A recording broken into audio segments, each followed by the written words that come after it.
Welcome to this week's edition of Black Authors Matter TV, where we interview the latest movers and shakers in the African American literary community. You'll meet some old friends, discover new ones, and stay abreast of the latest book developments around the country and even the world. So sit back and relax for the next 2 hours with Black Authors Matter TV co-hosts Gwen Richardson and Dr. Rhonda Lawson.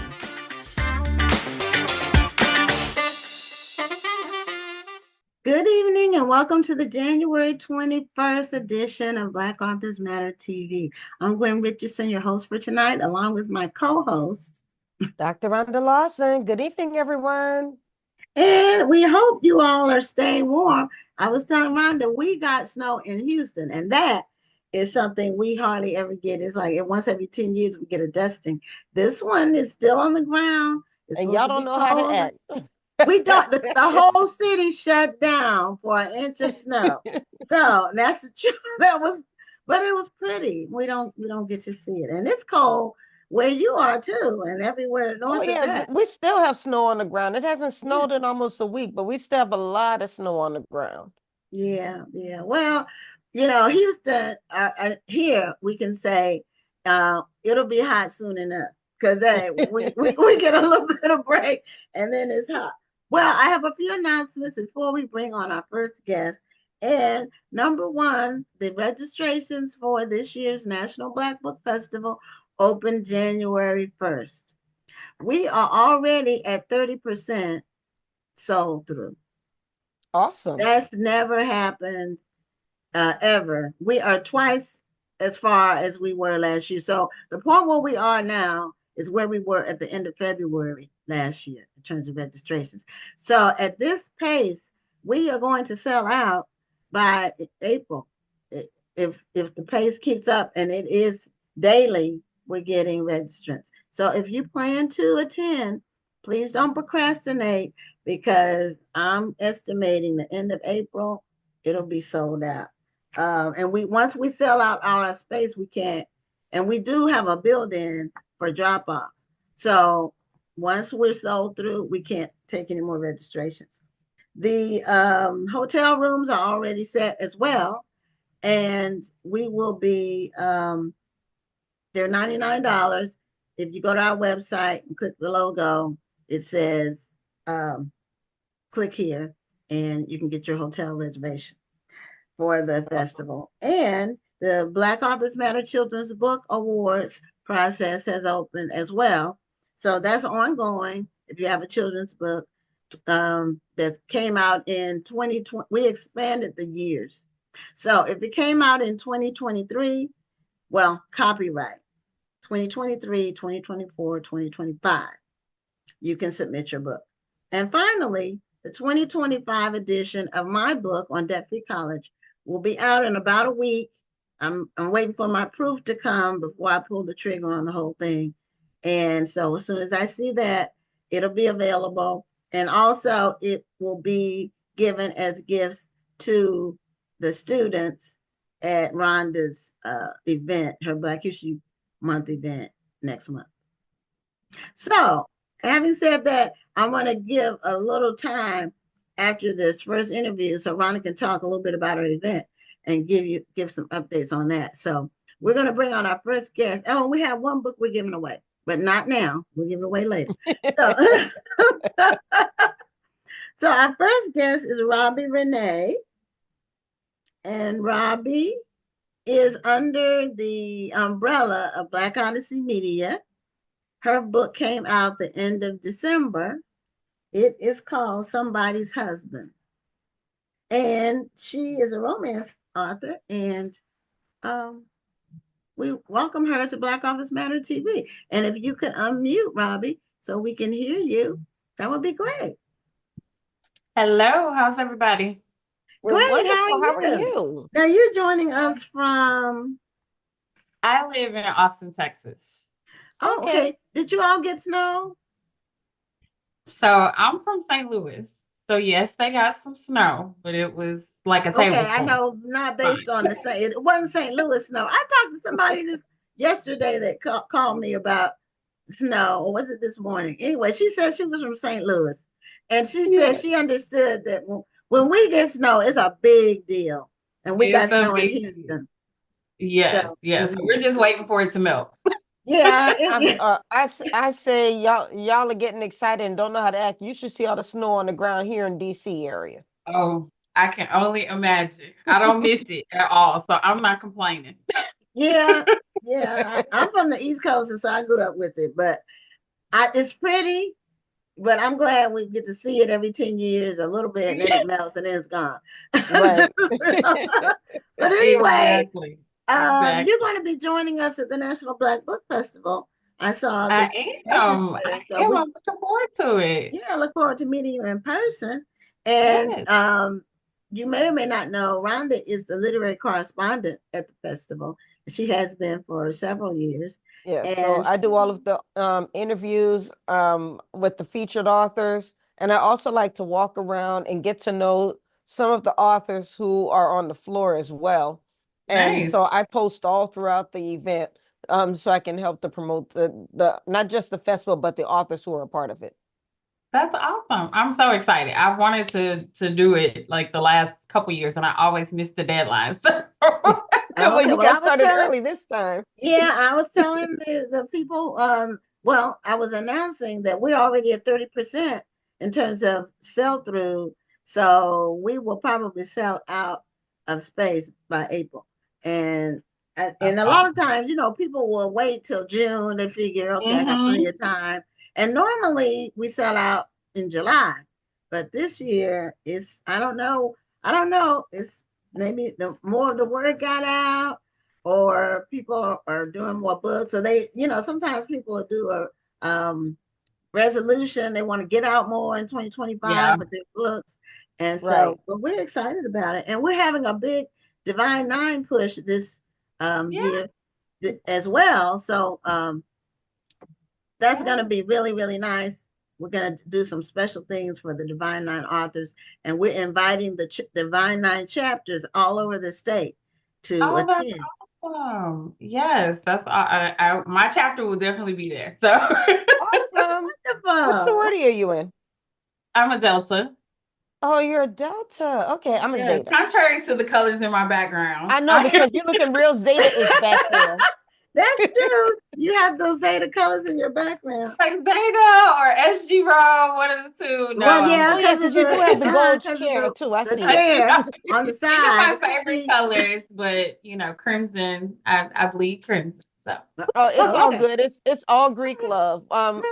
Every year I always call all the Greeks to the front so we can take a photo together. And nice. I noticed that Gwen took that's the photo that Gwen used to send out to all of the Divine Nine. We want to make sure that we celebrate our Divine Nine authors. Yeah. So I'll make sure to look for you. I mean I'll be repping Zeta, of course, but like I said, it's all it's all It's Divine. all love, like you said. It's all love. Yeah. And we're also going to be doing we're doing a monthly newsletter to the D9 organizations across the state. And each edition of that'll be separate from our regular newsletter that we send out to, everybody, the broad one. Hmm. This will go specifically to the D9 organizations. But every month we're going to be listing the names of the authors from each organization that have registered with the link to their website so people can Awesome. contact with Awesome. them and Yeah, all so that. I put it in my information. I'm also a member of the links. I So saw that, I and we have, are reaching out to the Nice, links and Jack nice. and yeah, Jill. So we're yeah, doing all of them. So that's um, awesome. we look forward. So do you have a copy of your brand new book that just came out? Somebody's husband. Of course, I have it right here next to me. Okay. And it came out December, Christmas Eve. December 24th. Yep, it Okay. came Sounds out kind of Christmas spicy. Eve. It's not, this is not as spicy as I can get, Oh, but Okay. okay. Okay. but it has a little spice to it. It has a little spice to it. Okay. Well, tell Okay. us the Well, tell the us. plot. Yes, so somebody's husband, it is about a man by the name of Dr. Dresden Xavier. He is a cancer research specialist who is partaking in a special cancer research for Black men dealing with colon cancer. and he actually lost his wife to cancer. So this is more of a second time around, second chance at love type of romance book. And he meets Harper Kingsley, who is a nurse that is working with him at the clinic, where they both are dealing with some grief and some loss in their lives as adults, and trying to figure out, how do I do this after losing the love of my life, who I thought would be, the love of my life. So it is a little deceiving when you see somebody's husband at the title, but it really, the root of it is Dresden knows that he wants to be a husband. Like, that is what he is destined to be, and he lost that. So he's trying to figure out, can he find that again? Okay, now Well, it somebody sounds like asked, a can they see really, the cover again? So can you put it a little closer yeah, to the camera Yes. so people can see it? Because somebody did very ask. nice. It sounds like a very emotional book. It is. It is. So trigger warning, if you have, lost a loved one to cancer, or lost a loved one, period. Definitely trigger warning. It gets pretty sad, dealing with some things about grief, but it definitely comes back around. It is a happy ending. It is a romance, but it is a heavy read as well. So definitely not something you want to just go into lightly. You want to make sure Right. that you're prepared for some of the content that's in the book. Well, thanks for the So, warning on that. yeah, does Yes. the book start after the death of his wife, or I don't want to do any spoilers, but I'm just asking Yes. plot wise. Yes, the book does start after the death of his wife. However, his wife, while Dresden and Harper are the two main characters, I kind of feel like Nina is an additional character. She's also a character in the book, although she has passed on. She really is convincing him that it's time for him to get out and start trying to find himself again and find love again. So she really does play a huge part in Dresden and Harper's love story, although she's passed on. But it does start after his wife has passed on.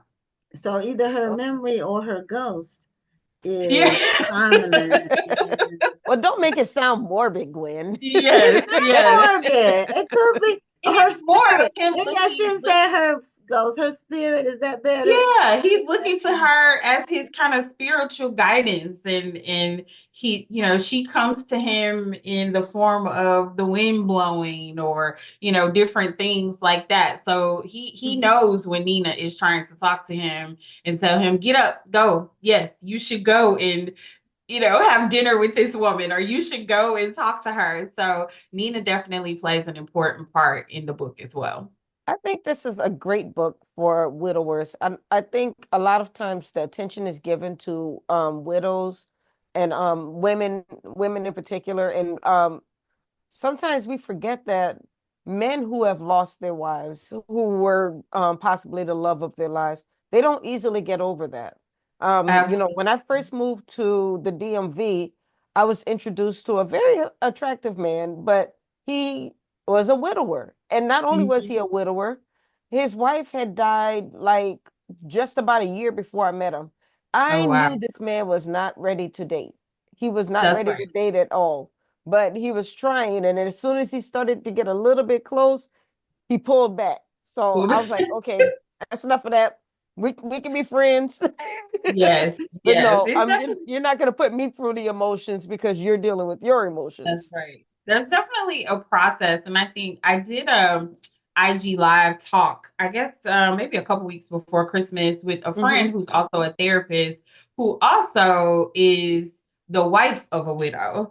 And we just talked about her journey through, dating a man who had lost his wife and had children, or a child with her, and what that experience was for her. And kind of similarly, it was like, we can be friends right now.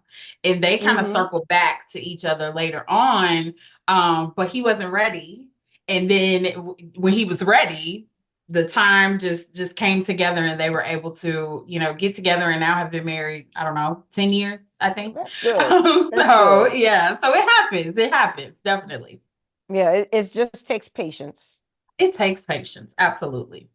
Now it sounds kind of like he's a man who would like to be a husband again, and there's a prevailing thought, attitude, or trope maybe that men like run from marriage. So, Mhm. what made you write about a man who desires to be a husband? Yeah, so I don't know if you all watched it was kind of a docu-series called Black Love that came out, I don't know, maybe 2 or 3 years Yeah, ago. I used to watch that every once in a while, and there were some really great Loved, love stories. loved that show. And there was a couple on the show where the wife had dealt with breast cancer in the past, and the breast cancer actually came back and started to spread. And she decided to stop doing treatment. But in the episode, she was talking about, like, babe, I want you to find love again. You are such an amazing husband. Somebody deserves to be loved this way. And I was like, whoa, that takes a That's lot for her to yeah. know that she's dying and to really encourage her husband. So that story always kind of stayed with me. And eventually after that aired, I think she passed away maybe like a few months after that. And fast forward some years, I've always wondered, like, what happened to him? Like, what is he doing? Because they had kids and all these kind of things. So that's really where the story came from. I was Is just going to ask you what inspired you to write this story. And Yeah, it's funny that, well, maybe not funny, but it's funny that it was that show, Black yeah, Love, that inspired that, because I didn't watch every episode, but there were some beautiful love stories in absolutely. on that show. But that one in particular, I didn't see that one, but I could see why that would have inspired you. And it just, that story stuck with me. They were in their 40s, and I'm in my 40s. I have a husband. We have children, and I'm thinking like, wow, would I be that kind of woman?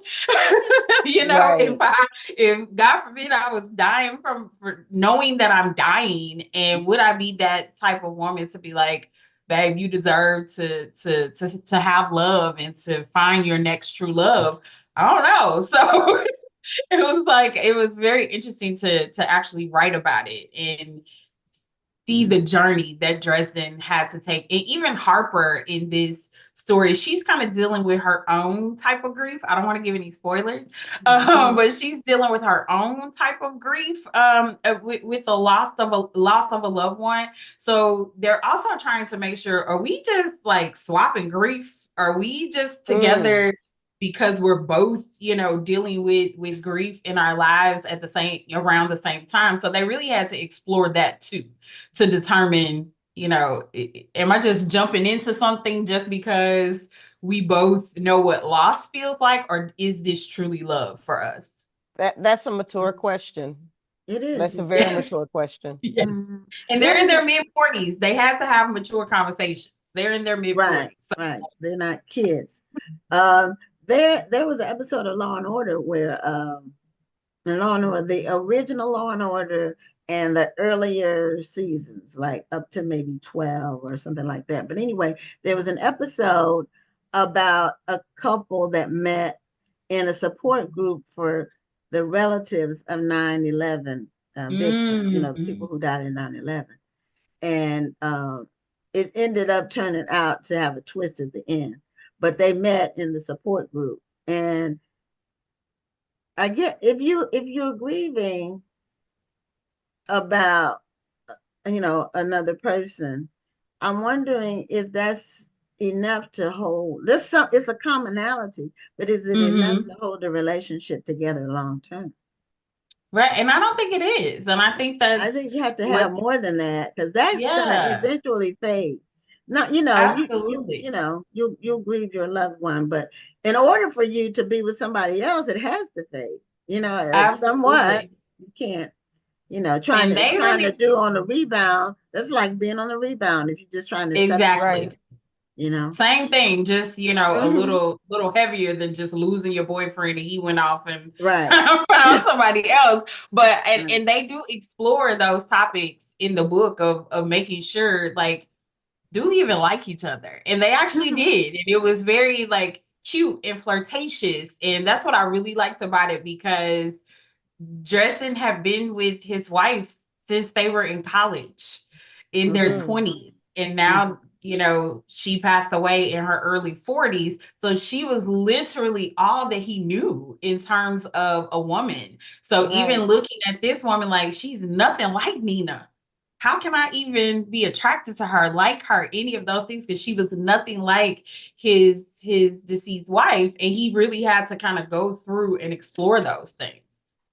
Yeah, it's almost better if she's not, because then you're trying to substitute a person who's, you Right. can't live up Right. to Exactly. someone's spirit. I'll use spirit instead of coach. Absolutely. You can't live up to that. If they're still I mean, longing for the other person and they see you yeah. as a substitute, you can't live up to that. That's And a what bar. woman even Yeah, living wants to yeah, see exactly. the person looking like them, acting like them? Like, You're Right. right I don't about think that. I would want Pictures that. all over the place or whatever. That would just be too much. Yeah, Now, yeah. And they how deal with that did as you well in the book. talk to any like relationship experts or psychologists or anybody? Because with this type of story, you want to make sure that you get it right. Somebody may be reading this story because they're trying Yeah. to figure out their own situation. Yeah, so like I said, I definitely talked to my friend who went through this herself, but she's Mm-hmm. also a therapist as well. So she's dealt with folks dealing with grief and loss and all of those types of things. So she was definitely able to kind of help me. I think too, I did a lot of research about you know, grief counseling. I went on websites to try to figure out like what are the supports that are out there? What are some of the Right. things that can happen? So when you're dealing with that kind of topic, even just his profession, as a writer, I have to do my research. Like I can't just assume that I know what it means to be a doctor, a What do you cancer mean you don't research know? specialist at that. Like I have a journalism degree. I do not have a medical degree. So Yeah, I it's have to do a lot of fiction, but it research. still needs to be factual. Exactly. Hmm. Exactly. You can't, Exactly. So I go didn't off want to the use reference. words that I didn't know what they meant, especially if it was medical terms, because if, a real doctor is actually reading this, they're gonna be like, oh, she has no clue what she's talking about. So the research was definitely important. Now, is Absolutely. this your first book? No, this is actually my 14th book. Oh, I Oh, wow. started writing congratulations. thank you. I started writing in 2019, published my first book in 2020.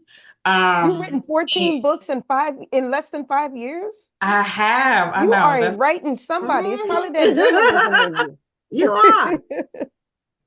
and I kind of think like, oh, I need to do more. And then when I hear people say that, I'm like, oh, maybe I'm doing pretty good. Yeah, that's pretty fast, the pace, because that's like 3 a year average.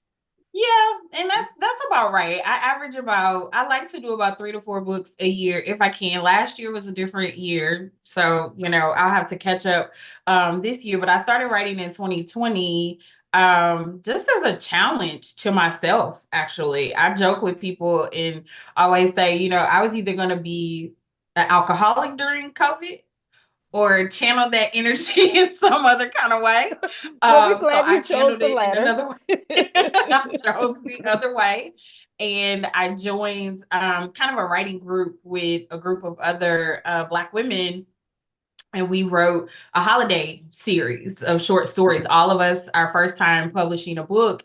And I just kind of got the bug and kept writing and kept writing and kept writing. So, and fast forward to now, I've published now 14 books, and this is my first book under Black Odyssey Media, which has been an amazing experience. I'm just excited for what's to come and what the next steps are.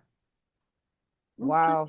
So how do you find the passion, not so much the passion, but the inspiration? To be able to write 3 books a year, those are a lot of ideas swirling around your Yeah. head. That there's probably a lot of time that you have to allot to writing. So how do you keep your ideas in line? Yeah. And how do you find the time to get the writing done? Yep, those are great questions. So, in terms of the ideas, I can find inspiration in anything. Clearly I was looking at a TV Yeah, show and it stuck hey, with me. those are some good So inspirations. I can find inspiration in just about anything. And I have a pretty vivid imagination and I always have. So I've always loved to like write and journal and write poems and just have some kind of creative outlet. So I Right. think for me, the inspiration comes through anything. And I don't know if you've seen those t-shirts. It's like, I'm an author. Anything you say is like fair game. It Yes. can end up in the book.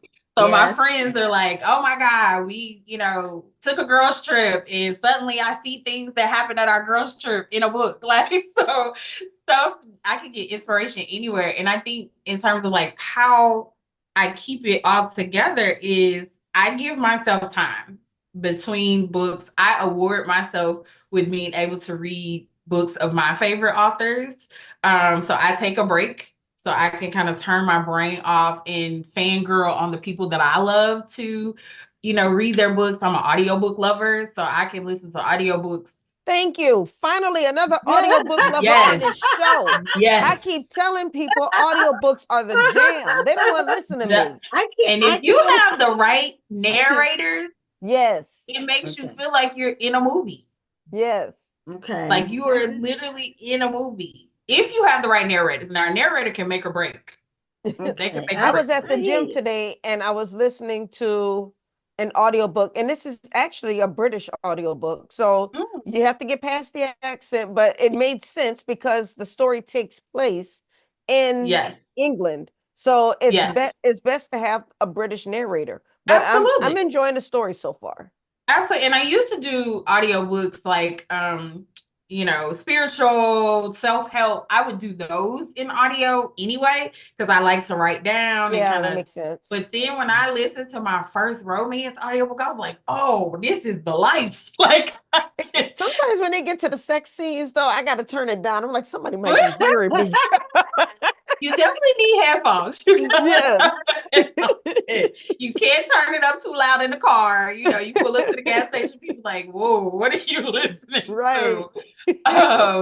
But I just get inspiration from just about anything. I give myself time. I don't rush. So if it takes me 3 months or if it takes me 6 months to write a book, I'm okay with that. Black Odyssey Media may not like that because I'm on deadlines, but I do like to give myself time. Okay. Well, we're at the end of our time for the interview. I did want to say one of our viewers is the Social Book Club. I don't know who the administrator is for that group, but they watch the show. And she said she just purchased an autographed copy of your book on the link that was posted. So you got a sale already.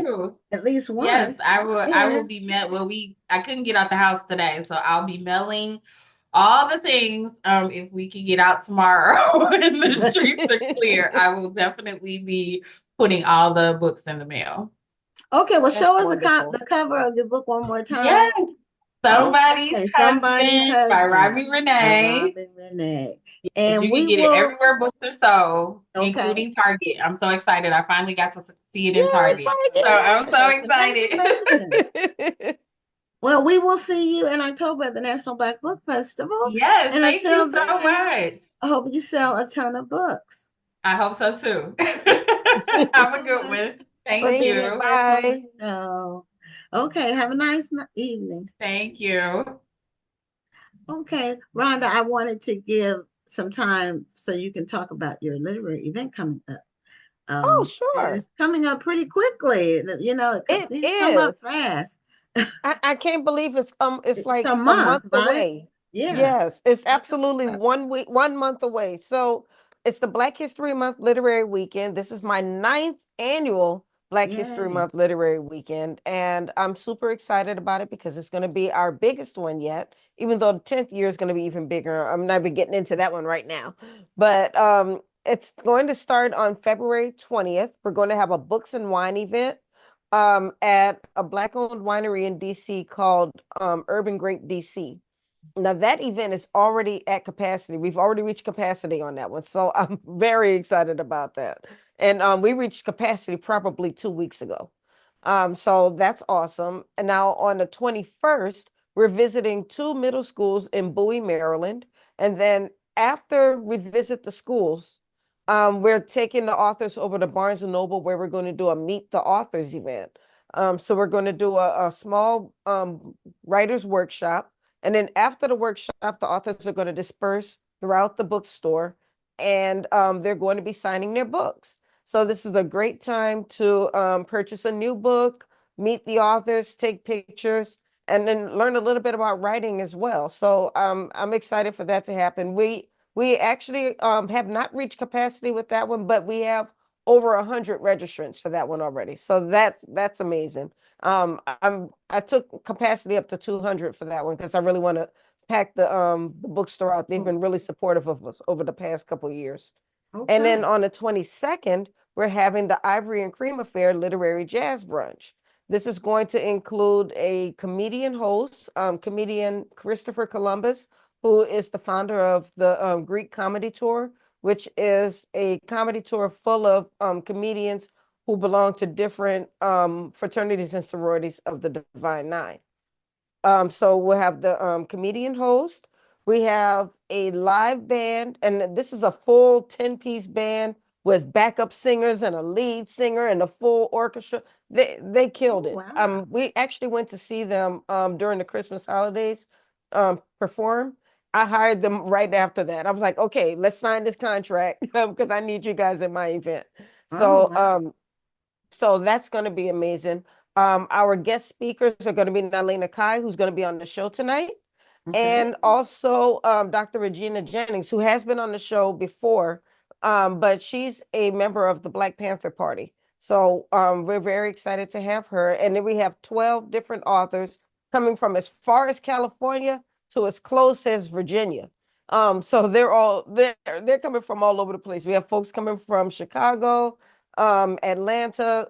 This is going to be an amazing, amazing event. And the biggest part about it, two big things. One, we have the 8th and 9th grade essay contest, where we will be awarding an 8th grader and a 9th grader cash prizes, as well as some physical prizes for writing a 500-word essay on Black History Month. And each grade has its own topic. And then that is the one that is the contest where we're going to be awarding your book as well. So the Okay. kids love that book, by the way, especially the parents. I Yeah, remember one parent the threw up her parents hands and said, understand it. "Thank you." Yeah, the Yes. parents are really the ones who understand it because the Yes, kids don't yes, understand money absolutely. yet.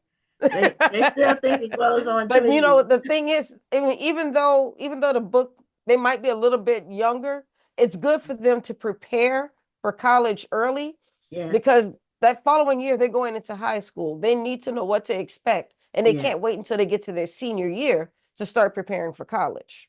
And that time goes by really fast. Yes. So we are bringing on our next guest, and her name is Erica Ford. She is an activist in New York, and she's a human rights activist, renowned and anti-violence leader.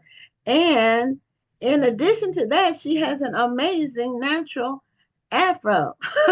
So I said, Come you on, rock that Afro. afro, girl. Yes. So she has a book she wants to tell us about. It came out last week, and it's called The Peace Doctor's Playbook, and she has it behind her. Can you put it like close to the camera so there's a copy? Right there. Love it. Okay, and it's you on the top of a mountain because I see that afro even in the silhouette.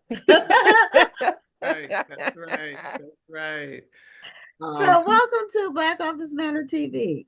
Peace, Queens. How are y'all this lovely day? Doing wonderful. And Erica Wonderful. was Thank you for referred joining us to, tonight.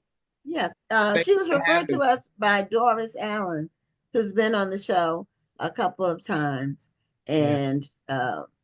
And, Doris is just all about books and supports authors. She's And oh, thank you, Doris. yeah, she is amazing. So first, tell us a little bit about your background. It sounds like you've done a lot of things and made a lot of impact in your community. Yes. So the reason why the book was launched on December 12th because that was the 37th anniversary of my engagement in this work. December 12th, 1987 is the day that I became conscious and started doing organizing around social justice, human rights, and bringing peace and justice to our community. The price of the book is $37. It's $1 for every year that I've been dedicated to the work. That's where the price comes from. And so everything about the book has meaning. It's a journal book, and so the different days of the week, the quotes and the tools that are given are tools that I used on young people. I started an organization called Life Camp in 2002, and it is dedicated to eradicating gun violence as well as helping people heal from the trauma of violence. It is something that my entire adult life I've been dedicated to, and um, tomorrow is the last day of Peace Week. We're in Peace Week, and that is something that I helped give birth to. I helped give birth to something called the New York City Crisis Management System, which is a system that New York City uses to reduce gun violence. I am like the mother of the gun violence movement, from the streets of Southeast Queens to the White House.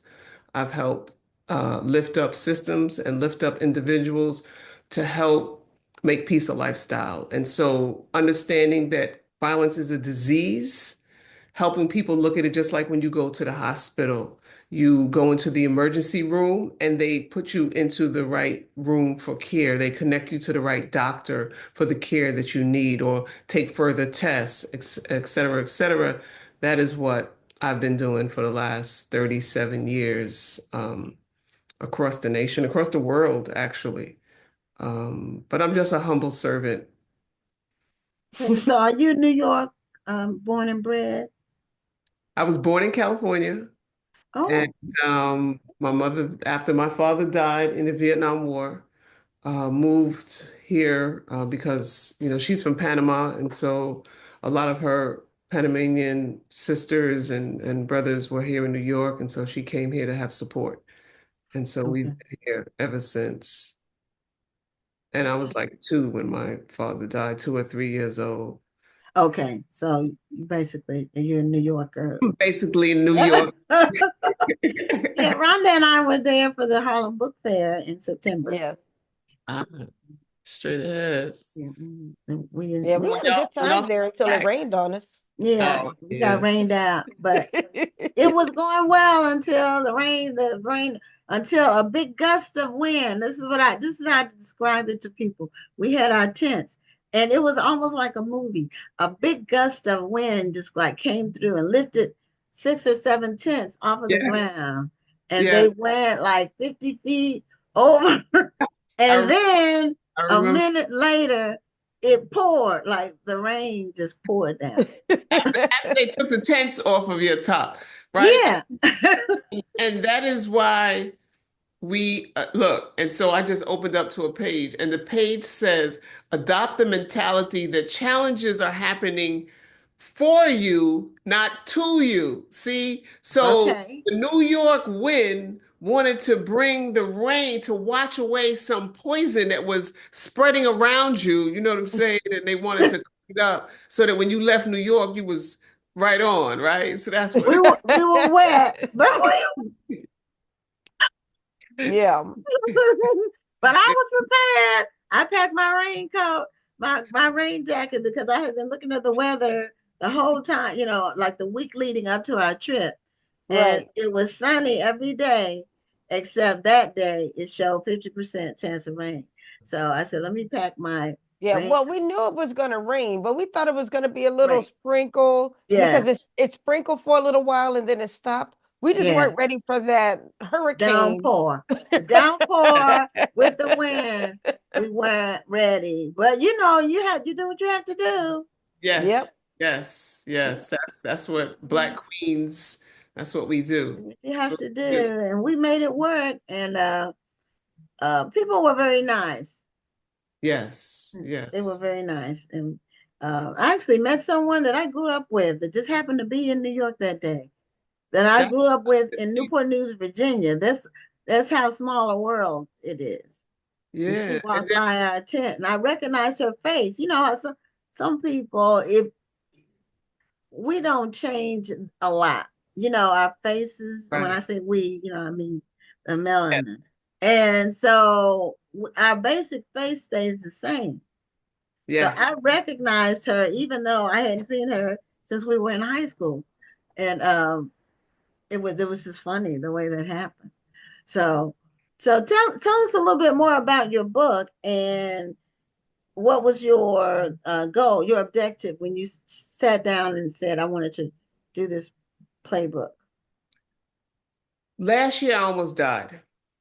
And after almost dying and getting a second chance on life, right, or a new breath of oxygen, literally, I said that I have to be intentional, right? I think that it's important to be intentional, and it's also important to share your wisdom, right? And so I couldn't move around the way that I would want to move around normally, right? I would just go, go, go, go, go, go, go, go, go, which is how I got sick in the first place. And I always, wanted to create, but I would I'm sure, both of you queens know that a lot of times people who want to write books talk about it more than they actually do it. That's And not true. I'm just kidding. That's and very true. And I was challenged by this brother that I know to like you got to have the tool, you got to do it, you got to do it, and so I sat down and I took this is going to be the first of several books. I I put the tools that I used to give to young people through the journey in the book because I wanted to create a way to help people win their own personal championship. Like I'm a sports person, I love sports, and I love sports as a relief, right? I go to football games and basketball games as a place where you can scream and yell and have fun, and nobody's looking at you, nobody's judging. You're just, in the wind, right? And sometimes literally, but so I put it together and I just opened up another page and it says, the greatness within you is divinely unshakable. No earthly force can destroy it. Prosperity is knocking. Step aside and let it in. Stay focused, never give up. Always believe in your power to achieve, right? And the intentionality of this is sometimes we get in our own way, right? And so happened, I just finished saying how I kept getting in my own way and not writing the book. And so I wanted to complete. Like my most important thing was to complete it. And so people were like, no, you gotta wait 6 months and you gotta put it on pre-order so that people could order it and then you become a bestseller and da da da da. I'm like, yo, that's not my purpose. My purpose is we're going into a year of uncertainty. We're Mhm. going into the people were in a state of fear after the election. They were in a state of hopelessness. And so I'm like, we got to get it out. We got to get it out and we got to get it out right now. Right. And so, we made it happen. And so now I'm a publisher and an author. Right. Okay. And never, if, I just love the fact that I'm a publisher and an author. And the fact that I can get this to brothers and sisters incarcerated or residents inside of facilities where they wasn't their home, to people in schools, to mothers in their house, to people who Mhm. run organizations, and to people who are part of organizations. Because a lot of times, we can't wake up on Monday and think that Monday is just going to be Monday.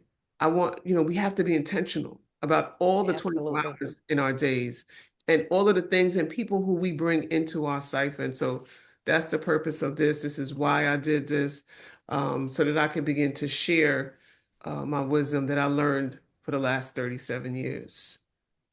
Well, that's wonderful. So And you would are you? right about being intentional Mhm. about what you were going to do. Rhonda and I are both authors, and I had a book that I had been researching and taking notes on, and it's probably been 10 years, with me saying I'm going to do this topic. This is the topic I really want to explore. And I kept doing the notes. And then I said, you know what? I'm going to do it. I'm not even sure what happened to make me uh, pull the trigger on it, but it will be out this year. All right. And Rhonda's going to be doing my copy editing. See? And so I'm not going to do the title yet because I want to get it at least half written before I do that. But it's going to be something that people need to know. Because as you said, we can keep our thoughts and ideas and think, well, we got plenty of time. Right. And we don't know. We don't know how No. much time. And No. our books outlive us. Yes. So, Mhm. Yes. we Yes. need to get information in people's hands so they can use it going forward for generations. That's right. That's Absolutely. right. That's right. Would you consider your book, because as I'm listening to the pieces that you are reading to us, it almost sounds like a devotional, but not exactly. More like, is it, do you have like inspirational phrases for each day of the year Each week. or or each week of the year? So it's each week, right? So it starts Okay. off, right, with that, and then it goes into setting your goals for the week that align with Okay, love that. So it's like a workbook as well. correct, correct. And then so it has professional goals for the week, health goals for the week, personal goals for the week, love goals for the week, I might need that financial book. goals for the week, family goals for the week. And then on the bottom, right? Because a lot of times, once again, we write the goals down, but did we start to deal with the goal? Did we complete to deal with the goal? Are we continuing to deal with the goal? Are we stuck with the goal? Did we cancel that goal, right? Because this way, Yes. every week, you're going to see where you are. And if you stuck for like 12 weeks, then we need to evaluate, right? And I so love that. it So also this book helps also helps you with accountability and help correct. if you start to procrastinate, it sounds like it's giving you the tools to overcome that procrastination. Correct. And you have a QR code that you scan so you become part of a community, right? And so we're doing it together. So every Sunday I'm on IG or Facebook Live and I'm walking through the week and I'm talking to Yes. folks and having it. And then in the community, we're setting up where people can work together, where, you can ask me questions. I can help you, or I can connect you to somebody with that particular resource, I mean, goal to help you achieve that goal at a higher rate, right? Just because I've been in the field for so long, I'm connected to a lot of different people. And so different people have agreed to help people, whether it's doing financial education classes, right? Or helping somebody might be losing their house, right? And we might know lawyers in different places, or they're stuck on how to deal with their son in school. They keep, failing a test or having bullying problem, or, they're different things, right? That in this thing called life, right? And so Right. how do we walk through this journey together? Because you need an accountability partner, right? And so the book is and the team is one accountability partner, but we each week are asking you who's your accountability partner, because we want you to connect to someone intentionally that's walking through the year with you, right? And so everybody in your cipher should be adding value, right? An asset to your life, not a liability. And you're looking at Yes. adding to their life and how. And so yes. Yeah. I've got to tell you the great things that the social book club is saying about you. So um right here it says Rhonda Lawson, she's for me local in Queens, New York. The social book club is in New York as well. Said her aura from this live is the same energy she had when she met you at an event, which I'm gonna tell you about in a second. She said, I met her once and she's very positive from what I saw and heard. So it sounds like you walk the walk and you talk the talk. Yes. Well, you know, I am a very honest person. I speak my what and so politicians and police might have a different opinion, right?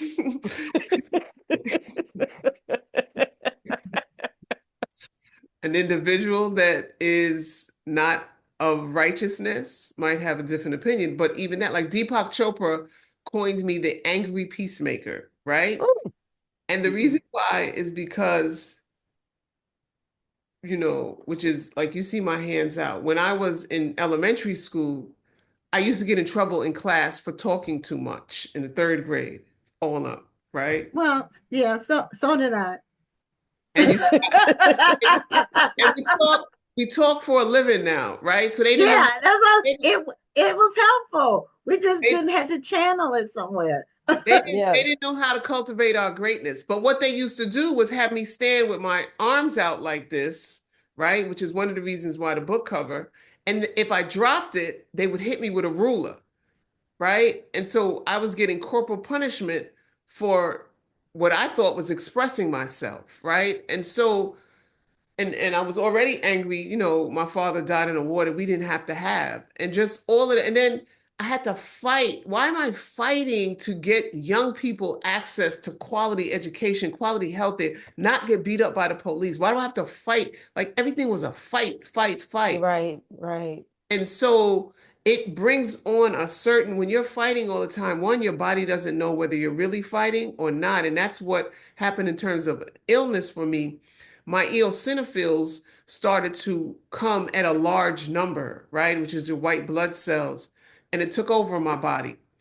And it started to fight me, which, you know, then depleted my whole nervous system. And I say that to say is that I had to look at how I showed up in the world, right? I can't be angry. I can't fight for things that I can't control because I can't die to quote save and help or do something for some, like that's not the objective. And so the book is also my own playbook, right? To go back to what I was teaching the young people, because all of these are texts that I used to send to young people every day and help apply it intentionally in 2025 so that I know I'm not going back to a lifestyle that I used to live. But I am who I am. I'm never three different people, right? When you see me, it's me. Home, Yes. in the club, at the football game, wherever you see me, with the politicians, with the police, I am who I am. And that's one of the things in here. I think that's the word that's this week. Number 3 is your word is your bond, right? Be true to yourself. Yes, I agree with you. And integrity is really everything. But you know what? I'm sorry that the response for you talking was punishment, because although my homeroom teacher did give me, I think she gave me a F, or it wasn't like a academic F. It was in conduct. But what she did was she would always put me in a position where I could use my talking. So she would have me doing plays, or she would have me. Right. I did a lot of writing, and I did essays where I recited them to the class. She had me channel my talking into She was something. good. She was Yeah, and excellent. She was I like that excellent. when you find when you find what some people might see as a weakness and you refocus that and Yeah, make it a strength, you never know what you can do for that child. exactly. Mhm. Exactly. Yeah, she did put a note in my report card though to my parents. Yeah. But they used to make us write the Bible, which is one of the reasons that turns me off of the Bible, because it was a punishment. And so, Mm. we used to have to write the Bible all the time. Did you And go to Catholic school? of course, Okay, because I know they didn't do that in the no, well, not where I was in the public no, school. they didn't. Uh, They didn't do it anywhere where we were.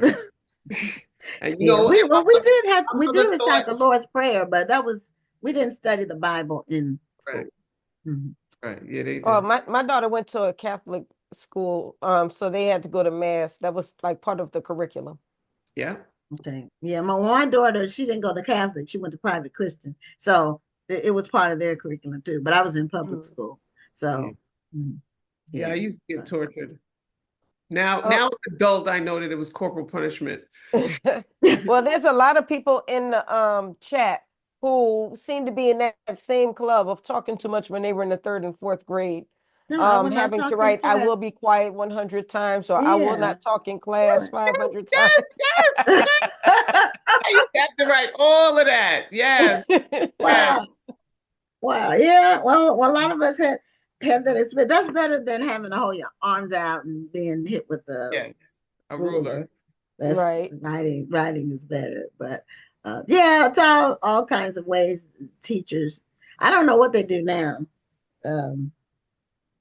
Because it seems like, well, anyway, I don't want to open that can of worms. So let me You know, uh, but what have you been doing with your book? And in terms of like getting it out there, have you been doing book signings or book events, or what have you been doing with your book? yes, yes. We have a book signing tomorrow at York College, which I'm an alumni Nice. of in Queens, Okay. with Queen Afua, who is a wellness warrior. She will Mm-hmm. be at the book signing. We're doing a fireside conversation. Um, I have locked in Barnes and Nobles to do a book signing on Fifth Avenue here in New York in March for Women's History Month.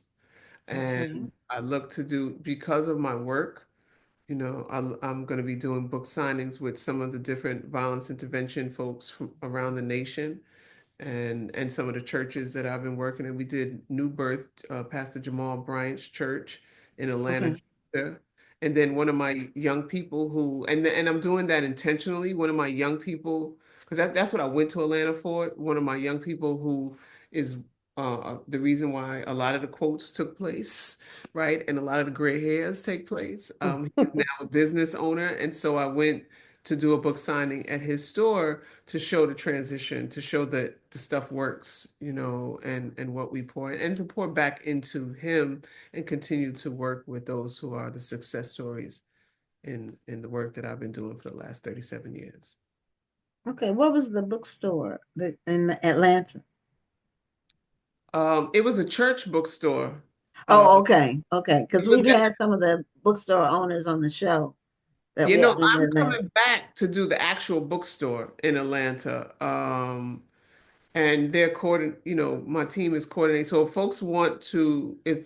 if we can partner with folks on your the live, they can go to ericaford.org, and I would love to come to the bookstores in the different cities, especially where the community violence intervention groups are on the ground, and help connect folks and build that continue to build the ecosystem, because we all work with young people. They all need to expand their horizon, expand their worldview, go into those bookstores, read books, meet new authors, and authors also need to connect with the folks on the ground doing the work, right? So that we can stay in the cycle of building our community up, building our economic wealth up, and just educating our community, our children, so that we could get free from this beautiful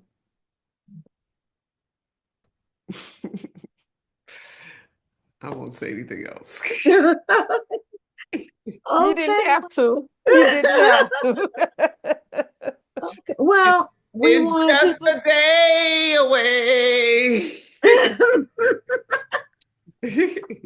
We want people to support your book, and congratulations on the Peace Doctors Playbook, Erica.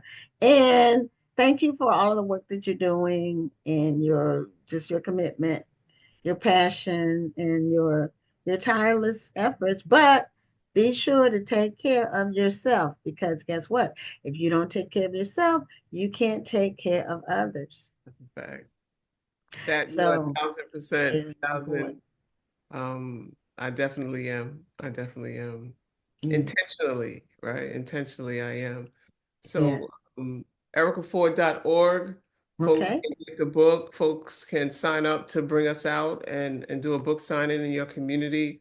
If you're in New York tomorrow, we're at York College in Queens, 94-20 Guy Arburo Boulevard. And come out, show love, and let's continue growing. Thank you for having me. Thank you. Oh, you're welcome. Thank you for being a guest on Black Authors Matter TV.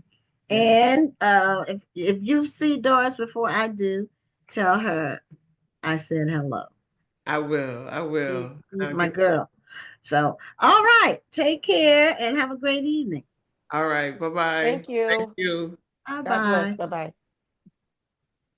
Okay, so we are going to be giving away after this next interview a copy, and we had planned to do this last week, but we didn't. I'm not going to do the trivia question right now. I'm going to just tell the book. And this is by Earl Sewell. He was on the show maybe 6 weeks or so or something like that. And this book is called Lenny Gray. And it's a thick book. However, there's a lot of space. So it's not as I don't know if you all can see the page, the way the page is set up. So it's not as it's not going to take you as long to read it as it may look by the page count. So anyway, we're going to do the trivia question after this next interview. But I wanted to let you all know. So you all the ones who try to win the book, so you all can be ready. So when the trivia question is stated. And then Rhonda will post it in the chat when we do it. So our next guest is Chris Morehouse. He has a book called Legacy. It's the wisdom of African tradition and the Bible. And he connects the two together in his book. And he also was at the National Black Book Festival. I think it was in 2023, if I'm not mistaken. So welcome to Black Authors Matter TV. Thank you so much. I'm delighted and honored to participate this year. And yes, it was 2023. Obviously, I might be a surprising candidate. I can't claim to be a Black author, but I can't wait to talk about the book. And I want to honor and recognize my 30 African collaborators who helped guide me through the process. And not from every culture represented in the book, but from significant ones: the Yoruba, Zulu, Bakongo, Swahili, Wolof, Bambara. It was a blessing every step of the way. Oh, wow. Wow. So did you travel to Africa and meet your collaborators? I did not. The bucket list is Addis Ababa and Aksum. But I trained in grad school to be a Peace Corps type or USAID type person, right? Okay. And I met people from Tanzania, Nigeria, other countries, Mali, who were sent there by the governments to learn development studies and to manage projects in their countries. And it opened up a whole new world for me. And I began collecting compilations of African proverbs at that time. Some of these proverbs have stayed with me for 30 years. I mean, I'll go back to show your book cover. Yeah. Show us some Thank book you. covers. Legacy, Wisdom of Legacy. African Traditions and the Bible. And I would sit with these books and go back and through every move, after several moves, we kept these books. We threw out dozens of other things, but they stayed with me. Turns out for a purpose, I believe. And then about 7 or 8 years ago, I got the idea to put the book together. And I'd like to talk a little bit about that process. And I was reading books about comparing the great religious traditions, the parallel sayings of Jesus and Muhammad, Jesus and Moses. It's a braided tradition, but and they compare verses from the scriptures of each faith tradition on topics like compassion and forgiveness. And it's very enlightening. But I thought, y'all need an African volume in this series. Why hadn't anybody done that? And I sent a proposal off, didn't hear back, and I with holy boldness or just regular old foolish boldness, maybe, I thought, well, You didn't have anything to lose right at that point. I thought I'll do it because this is so compelling. This is so exciting. And it was honestly, it's been a blessing every step of the way. So, I'll give you an example. The Ovambo, they're a people of Namibia, just northwest of South Africa. They have a proverb, eyes see me too, which strikes me as the very essence of seeing the beam in your own eye and not worrying about the mote or the speck in somebody else's, right? That Right. is, see me too.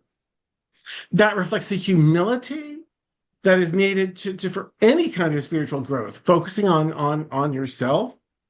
And so these are the kinds of things that inspired me. And that particular proverb is one that has stayed with me for 30 years. Eyes see me too. It's stunning and beautiful. And there's something magical happens when you put the traditions in dialogue. I don't know if you've ever been to a church or other house of worship with that poster showing the golden rule from different Oh, faith yes, traditions around yes. the world, right? Look for the African version of the golden rule. Okay. Chances are you won't find it. I don't know why. But they almost never. I mean, I've seen one version of that poster but I'm sure I missed a few. But there's a beautiful. I found at least 7 versions of the golden rule of do unto others.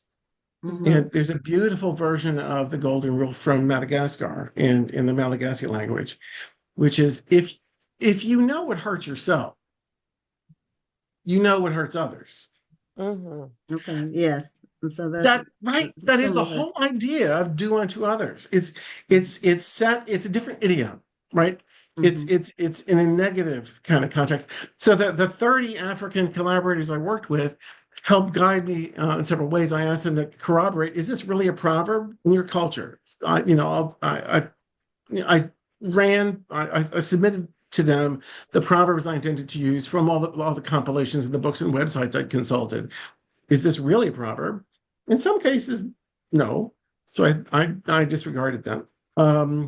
What's the context? Is it used with children, for example? And are there translation issues that would enrich our understanding of English?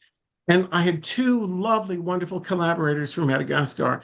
And one of them, Melody Ramanandra, I love their names. She said, yeah, that one is used with children. And the word that you found in the English language version, in the proverb compilation that you found, hurt. In my language, Malagasy, it means pinch. So putting those 2 together, I don't know about you, but I hear a mother's voice. Don't pinch somebody. You know what a pinch feels like. Yeah. Right? It's the tenderness of a mother's voice. It's the warmth of a mother's voice. It is the golden rule from a different perspective, a different angle. And it is time that this treasury of wisdom is acknowledged. It strikes me that, we call Africa the motherland. So why would we be surprised that there are mother-isms, so to speak? Right.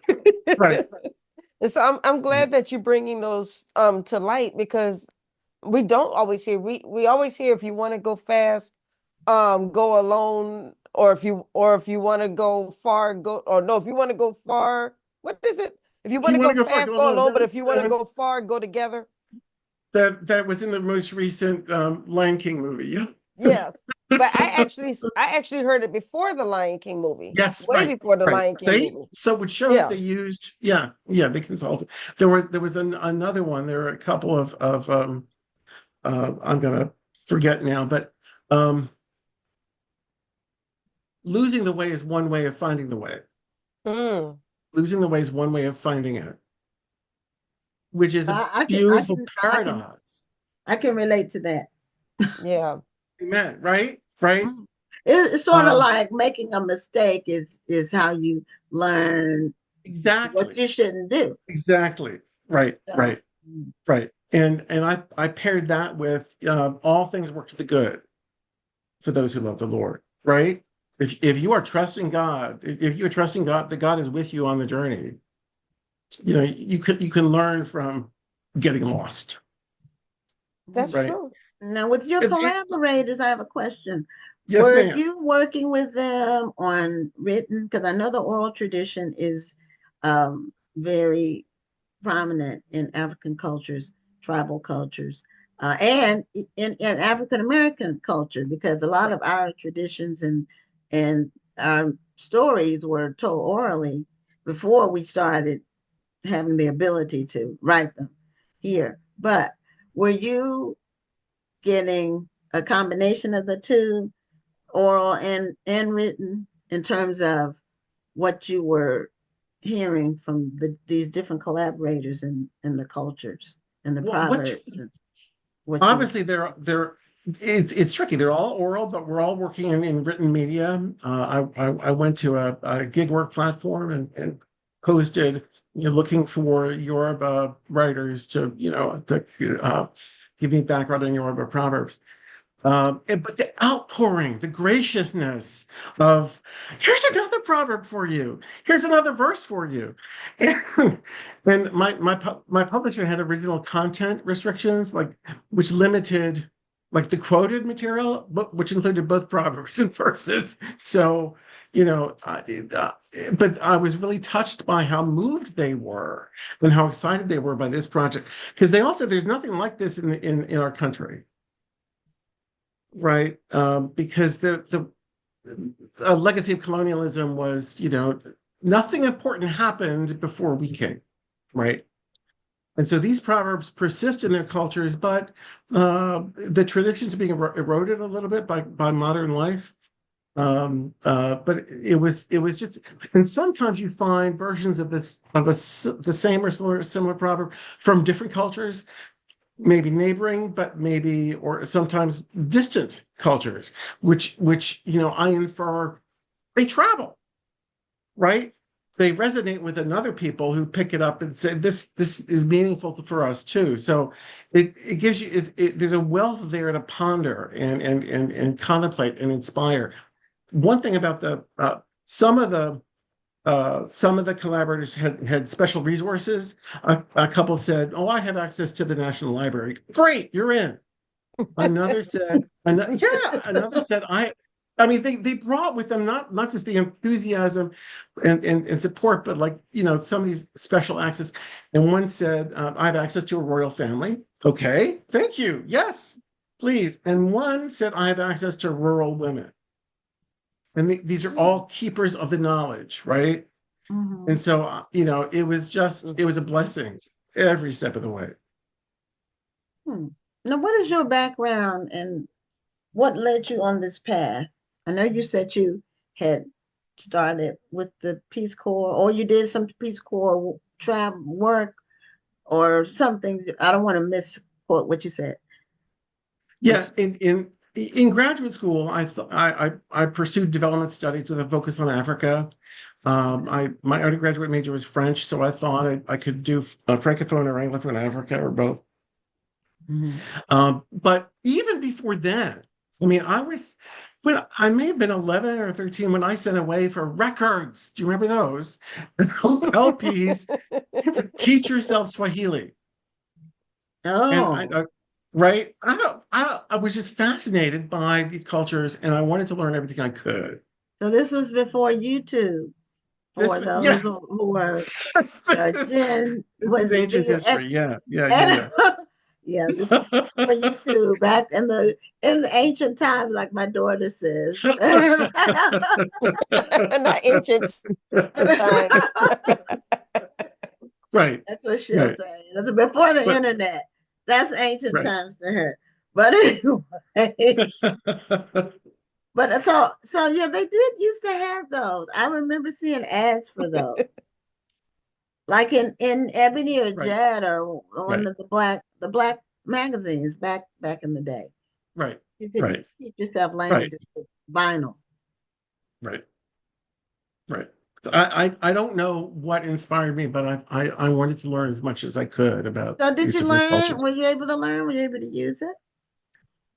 I just joined a Swahili language uh, a discussion group at my workplace. which Wow. includes some native speakers. So I'm learning. It's got 7 noun classes. I don't know if you know anything about it. And the subject, verb, adverb, adjective agreement is kind of burdensome, but you kind of get used to it a little bit.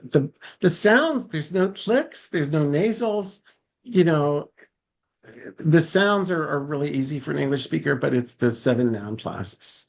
So, Yeah, but a lot of that so happens. Well, for when you are learning other languages, just the verb, the tenses, and all of that. That is, right. I took French, but I didn't. I only took it.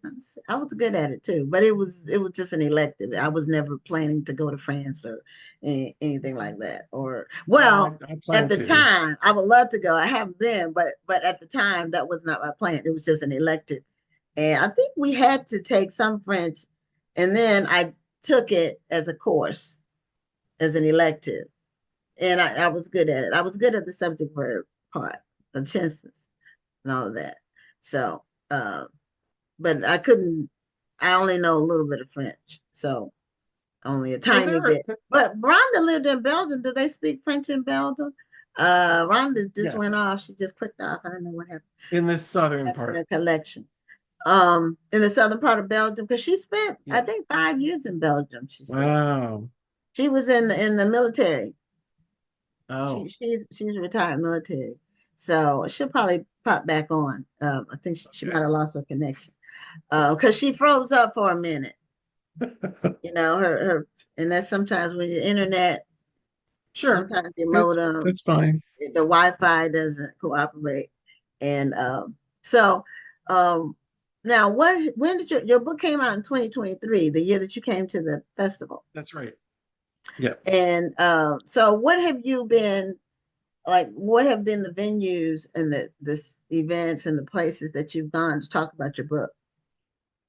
Uh, in it, in addition to the National Black Book Festival, where it was lovely to attend, but the books didn't get there. Even in spite of that, I was invited to a Black History Month celebration in Philadelphia last year. Okay. I participated in the Printers Row Lit Fest in Chicago this I've fall. heard of that. It, oh, it's huge. It is huge, but so many interesting people, theology students, and I mean, many African Americans, and a Jewish woman who translated, worked on a book of Assyrian proverbs, and just a really diverse, large group of people. I talked nonstop for 2 days. I was so happy. I've done some podcasts. There's been a couple other book festivals. I'm planning to apply to a couple more this spring. Because I could talk about the book all day long, and I'm open to, speaking to churches and other houses of worship and book clubs as well. So please convey that. I would love to. This is wonderful, wonderful stuff. I'd like to share another proverb. The Wolof in Senegal in West Africa have a proverb: if there is cause to hate someone, the cause to love has just begun. I mean, Wow. right? That is the whole idea of loving one's enemy, right?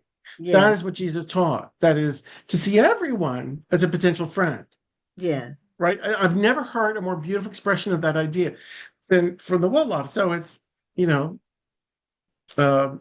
wonderful to sort of contemplate these ideas again in a different idiom, and it gave me, having studied a little French, it gave me a sensitivity for language and what added dimensions that might add. The Swahili of East Africa have a proverb: anger, loss. The shortest proverb in the book, 2 words: anger, loss. And that, that I pair that with, Paul's "in your anger, do not sin." Own your anger, experience your anger, but do not But sin cause not. loss, Mhm. right? Cause loss for yourself or for other people. And in Swahili, the word for loss, it's hasira hasara. So in Swahili, translating to English, you lose some rhythm, you lose some alliteration, but it's still a really compelling idea in just two words. And the Swahili proverb hasira hasara, the second word hasara means, in addition to loss, can also mean damage. And both are true. In your But anger, it seems like you have spent a lot of time studying these proverbs because you're able to rattle them off I sit from with them. memory, and you're not reading them, you're reciting them. And so it sounds like you spent a lot of time on studying these.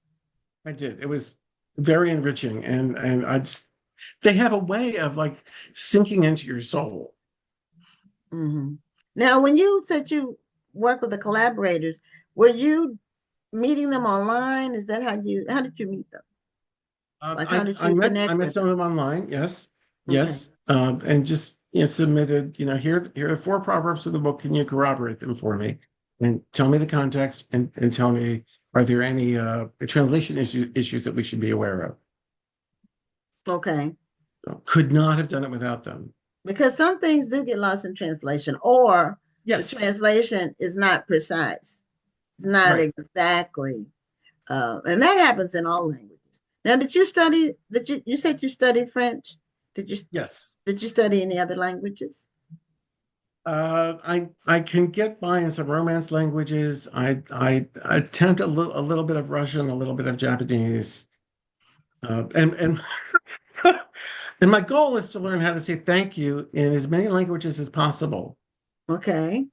Asante, of course, is Swahili. Amaseganalo is Amharic from Ethiopia. Ngiabong is Zulu.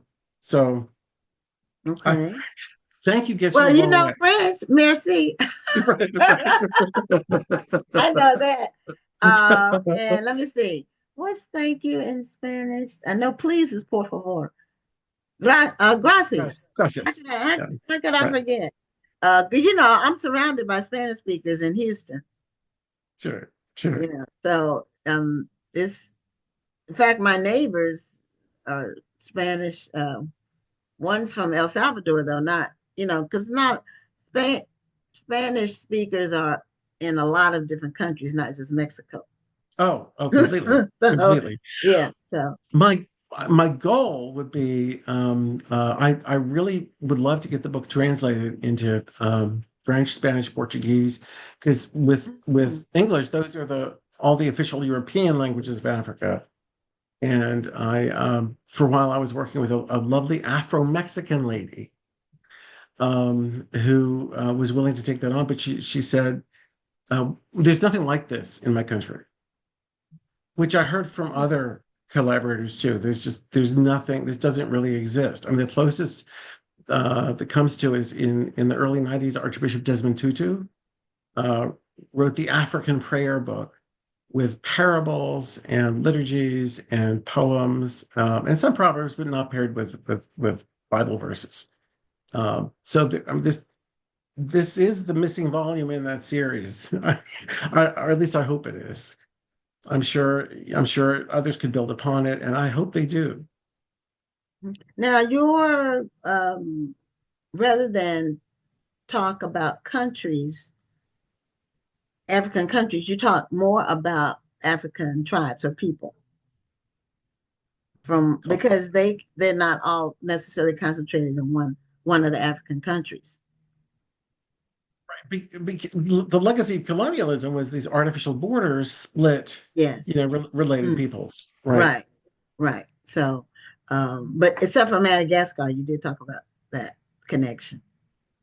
Yeah, that is such a wonderful place. That is also a bucket list place for me. It is me too. It's on my list too. I haven't made a trip to Africa yet. I haven't gone out I've only been in North and South America. So I haven't been, well, the Caribbean. So I haven't been to Europe yet. I haven't been to Africa yet, and I haven't been to Asia. But those are my bucket list trips. I thought I was going to be going to Europe this year, but it would be next year instead. to the Mediterranean. And I haven't decided which African country I want to visit because I would have to pick one or maybe two. Um, so I don't know, but I've heard there's some, and I love cruising, and I've heard that there's some amazing river cruises in Africa. There are. So that I know people who have gone. So I'm gonna perhaps look into that because cruising I really love. I can't swim, but I love being on the water in a ship. Right. We can chat offline. There are travel agencies that specialize in Africa that will like give you a package of Senegal and South Africa. So Okay. right. Well, show us your book again, your book cover, and it's called Legacy: Right. Wisdom of African Traditions and the Bible. And just congratulations to you on taking on this project and sticking to it. Because it sounds, how many years did it take you to? It was like 5-6 years. It Yeah, was I 5, could 6 tell. years. Yeah, I could tell it was So one of those kind of do the projects. research, line up the art, get the collaborators, yeah. And then working with my publisher, it was just, yeah. Now, But it was a blessing is this every your step of the first way. book? Is this your first It's book? my first book. Yes. Okay. All right. Well, congratulations on putting the Thank information you. out there. It's an amazing comparison. A lot of times when you're a writer, you have a vision or a premise or an idea that you don't see written somewhere else in another book or the way that you would present it. And so that gives you an idea for something that you can do, especially if you're dealing with nonfiction. Because fiction can be, you can make up 1,000 stories for fiction. For nonfiction, you have to kind of look at an angle that hasn't really been covered or that hasn't been covered the way you would cover it. Right. Well, all the eloquence is borrowed from these proverbs. Not for me. I have little essays about what I think, and then I quote my collaborators to cite what they said, what they told me about the proverbs and the context. But it's all it's the and I tried to get out of their way. Do you know what I mean? In writing it, Yes. right, Mm-hmm. right, and keep. But it's all due to them. In Africa, proverbs have evolved to a high art. They are meant to be memorable, right? Mm-hmm. So they're all. It's really poetic. It's exactly the way that you recite them is really poetry. Yes, I could not agree more. Thank you for this opportunity, and thanks again for the warm welcome in 2023 in Houston. Oh, you're welcome. You're so welcome, and we hope to see you again soon, and hope to hear continued success with your book, with your work. Well, thank you so much. Okay, have a great evening. Thanks, you too. Okay. Take care. You too. Bye. Bye-bye. Bye. Okay, Rhonda's been trying to log on. She must be having Wi-Fi problems because she tried to log on and it didn't. Hopefully she'll come back. So we have our final guest, and it's Lissa Woodson, and she writes under the name Nelena Kai, but she does other things under her given name, I believe it's her given name, of Lissa Woodson. And I wanted to have her back because I kept seeing these announcements popping up about book deals that were being announced, and Lissa was listed as the agent. And I said, okay, we haven't had an agent on the show in a while. And agency work is one of the questions a lot of aspiring authors and existing authors ask about. So we wanted to get her back to talk about her work as a literary agent, because when she was on before, she talked more about writing and publishing. Enough of me talking. Welcome back to the show, Lissa. And I hope you are having a great year so far. It's been an amazing year. It's been a restful year. We're just trying to balance things out with everything that's going on and just remembering whose we are and who has us in the palm of his or her hand, depending on your belief system. So my thing is everything's out, all is well. Okay. Now the books behind you, are all of those your books? I think I see your name on each Yes, one of them. that's my pen name. Yes, and you're right. Lissa Woodson is my government name. Right. Okay. Okay.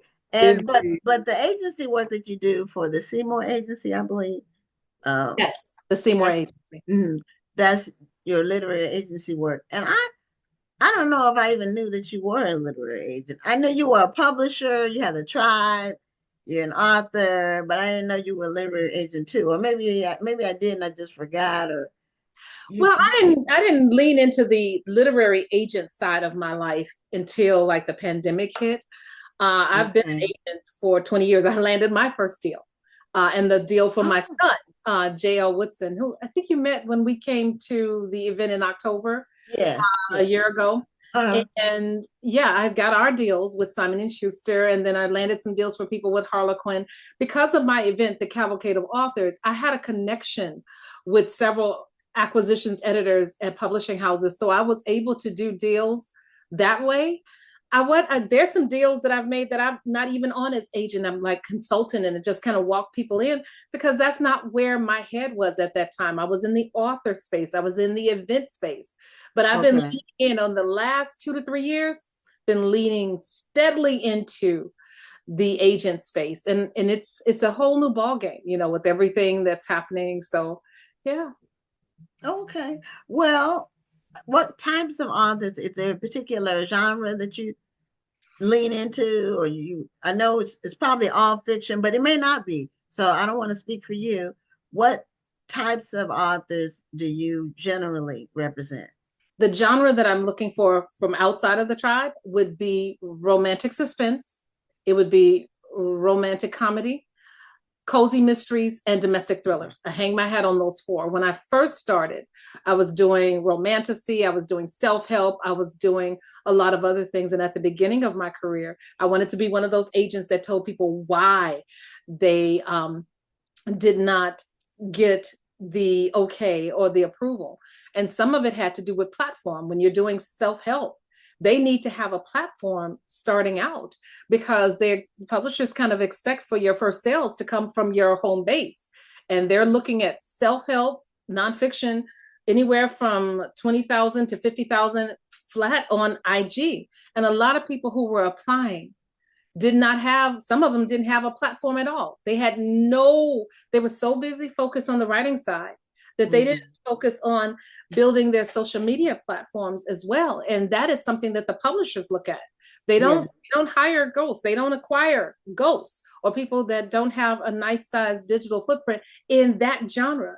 Now, some of the other ones, if you're a debut author, of course, you're not going to have an extensive platform, but then you better have a damn good book coming through the door. So there was a lot of things that I had discussions with people who would turn in things that have not been developmentally edited. And it was just an amazing experience starting out the gate. So I closed down to really focus on the people that I already acquired. I acquired about 4 people from Query Tracker. The rest of the people are referrals from other authors I represent, or they're from Tribe. Tribe is my main bulk of my clients, and they can write anything for me and I will sell it, because they understand the process. They understand the developmental edit, the content edit, line edit, beta read. They understand branding. I don't have to preach to the choir with them. They're already poised for success. And I don't have to groom, or I just don't have that bandwidth like I once did. I work a 9 to 5 at a law firm, and I need people who are ready to go out the gate. So I did take the time to give my rejection letters by phone in the beginning. And it was an exhilarating experience, because some people have been pitching a book for 3 years, not realizing they could have a good book. But the reason why they were getting the rejections were because they didn't have a platform. Or it was one person, damn good book, but they needed some editing. And sometimes people just needed to take the time to do that. And I did do that in the beginning. Okay. Yeah, a lot of people think they can just have a raw book. I call it a raw book they've written. And yeah, and that's what it is, a draft. Mhm.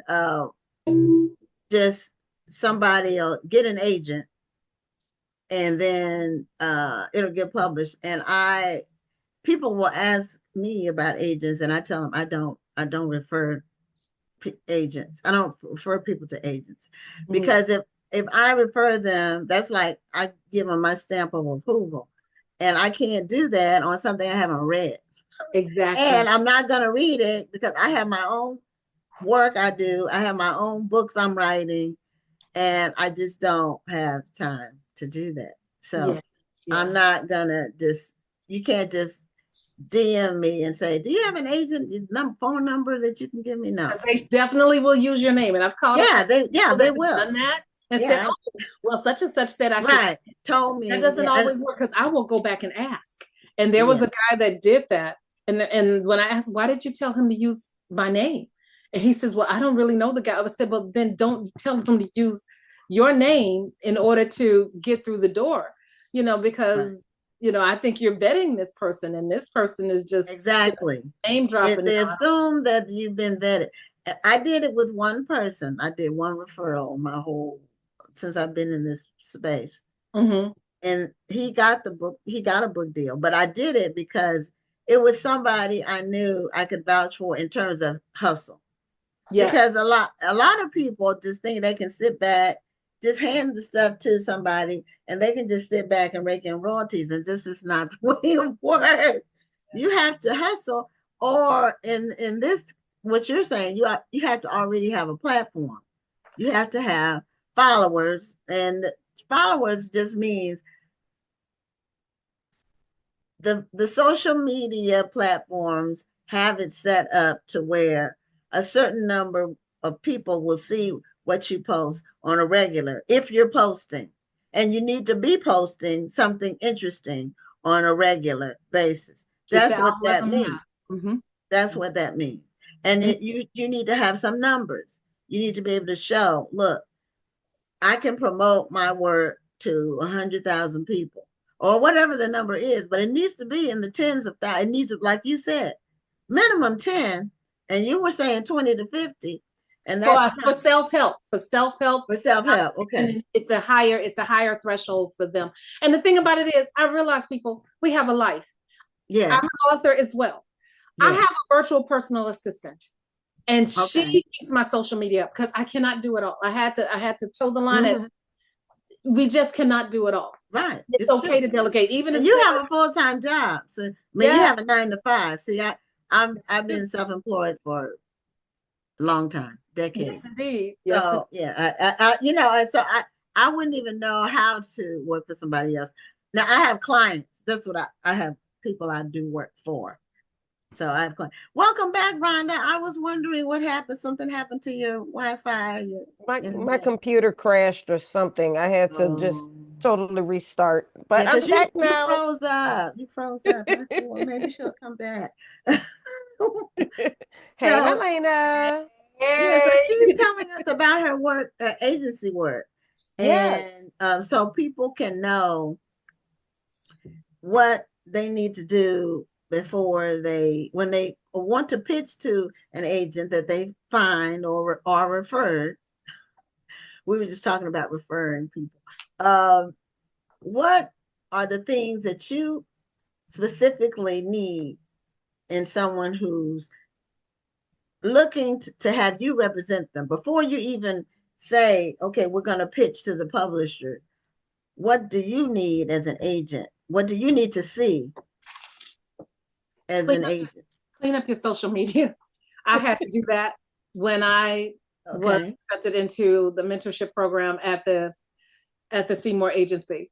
I'm an erotic author. I'm an author, and I would sometimes have some kind of raunchy stuff on my page. So I had to go through all 1,000+ of my posts to see, because I'm not just representing myself, I'm also representing the agency, and I'm also representing the authors.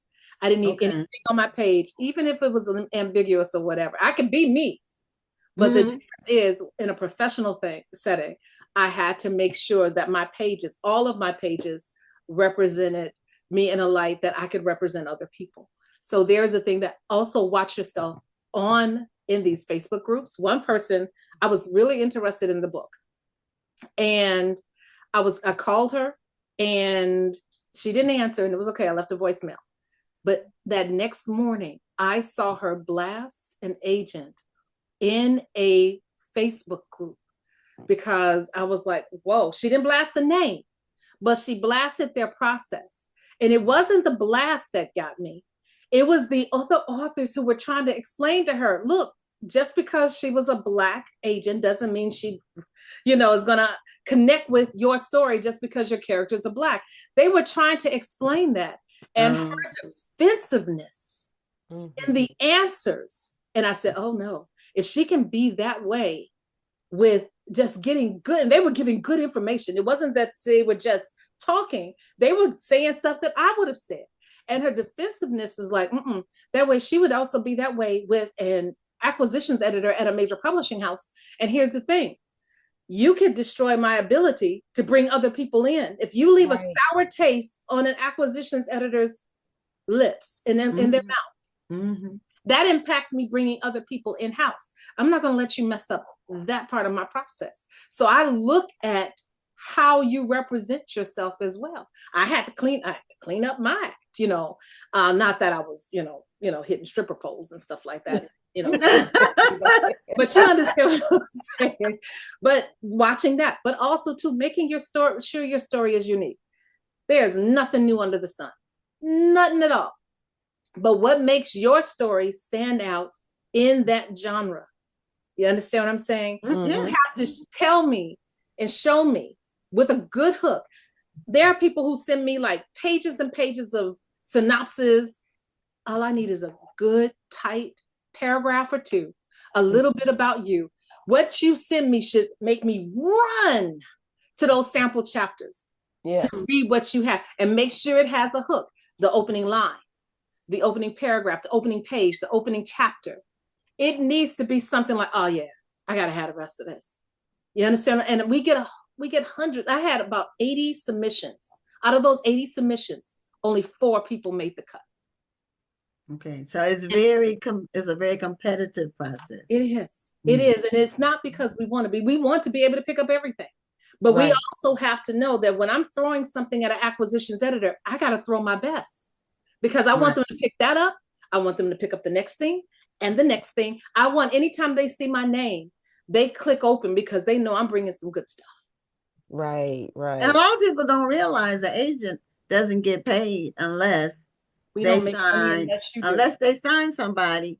And so they can't waste time on stuff that's not gonna make the cut at all, stuff that has no chance of making the cut. Well, it's not a matter of every agent is different. But all the ones I've talked to have something similar to say though. Yeah. And that's when you go to manuscript wish list or query tracker, and it will help to pair you up with somebody who is looking for what you're pinning. But the thing about it is, if I get 20 of the same genre, I'm looking for the one that's going to stand out, that has the best chance for me getting a yes from an acquisitions editor, because this is different. This is unique. I have one right now that the acquisitions editor has emailed me for. The author is now with an editor, another editor, and getting it all tightened up and everything, because my agency has kind of, how can I say, resources of things. They wanted one last look at it, but the acquisitions editor has emailed me several times that we want this. It's unique. It's different. And I have never had it where an acquisitions editor has been tracking me down, trying to get a particular project. And it was a smaller project at first. It was supposed to be YA. It was 25,000 words. They wanted the author to expand it to 65,000 words. And that author did it within a 1-month period. And I was like, and it's a debut author. Amazing. He is amazing. Right. But now we're tightening it up, getting ready to go in, and they're being patient. That's how you know they want it. And I know they're going to do well by him and do right by him. Well, so what I'm hearing you say is that the author has a responsibility as well. You can't just throw your manuscript at the agent, expect the agent to do all the work, and the publishing company to pick that author's book up and promote it to the world, and you're not doing your part by either doing what the publishing company is suggesting to you, to at least reading your manuscript yourself to catch any misspelled words or anything. Professionally edited. A lot of my rejections came because people didn't have their work professionally edited. And the thing about it is, yes, you want your book to be a success. And that means, how are you going to be more successful than somebody else is in the same house? Do you have your marketing plan for yourself? Don't expect the publishing house to do everything.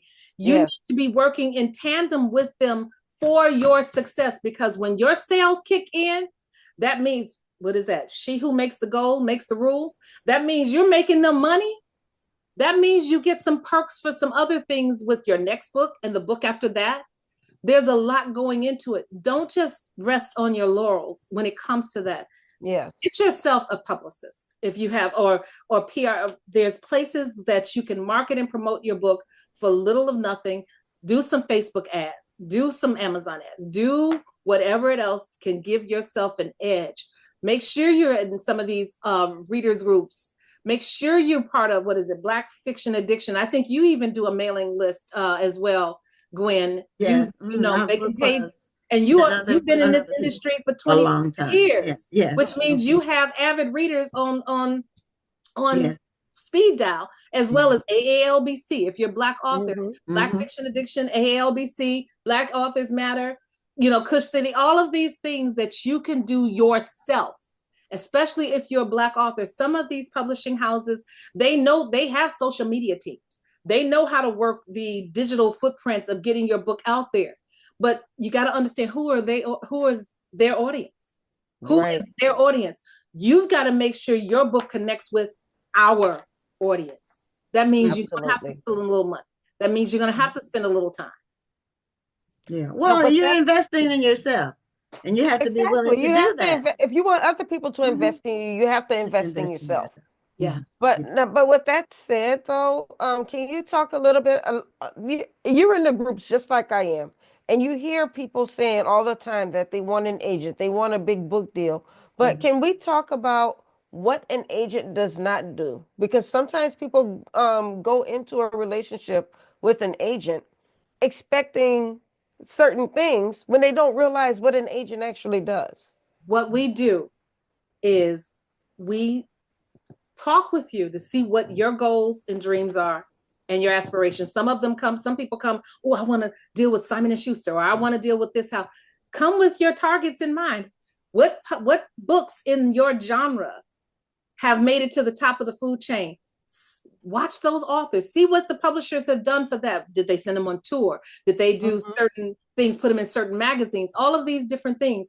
Watch your idols, so to speak. See what is being done with people at the top of the food chain in your genre. Also, what we don't do is we don't charge. We don't make money until you make money. So don't fall for people saying, you know, I'll charge a reader's fee or thing. No, we don't do that. Right. We're also not publicists. Our goal is to package your work, talk to you, figure out where we want to go, target certain acquisitions editors, prepare it, whether it's the proposal, if it's nonfiction or self-help, it's a proposal, whether it's the sample chapters, whether the pitch letter, we send it into the acquisitions editors. We do have some connections sometimes with them because we've already landed deals with them. Right. So we can just walk that in. But also too, we're in the pile with all the other agents trying to get their stuff in. So we have to make sure your work stands out. A good hook, an opening hook. Let's take, for instance, behind me, you see My Time in the Sun, opening hook. I cut him until I felt better. Now that will make your eyebrows go like, whoo. Now, was this a metaphorical cut, or was this an actual cut? This was a real cut. Nice. So my thing is, you cut. but you have to have a good opening hook. And in your bio, we don't want to know about the cats and the dogs and the kids. We want to know about any awards. Why should we invest our time in you? in the sense that you have any awards, you have any accolades. That's the time to show your shine right then and there. But it's the book itself. And be open and be flexible.